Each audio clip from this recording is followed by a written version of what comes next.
काने छियै नमर बाप पकड़ के रे दुल्हे राजा होकर आबै छै घोड़ा चढ़ के।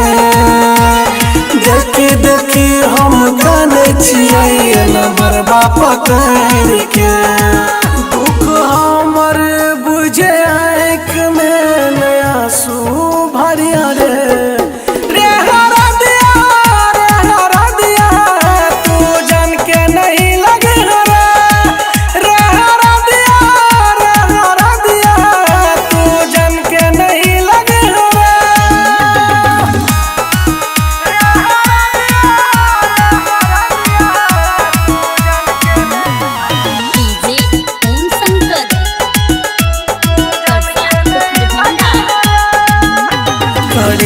के टुकड़ा छेले हमर के ना के रहत।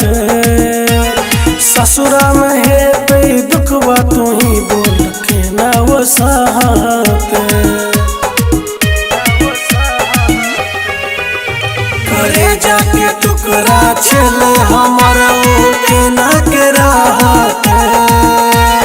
ससुरा में दुखवा है तो अगर कोना के सहत।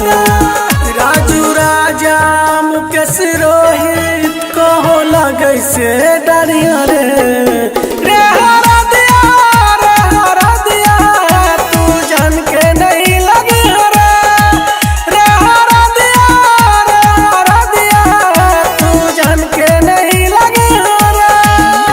सुरेश रिकॉर्डिंग स्टूडियो सरसों पाही।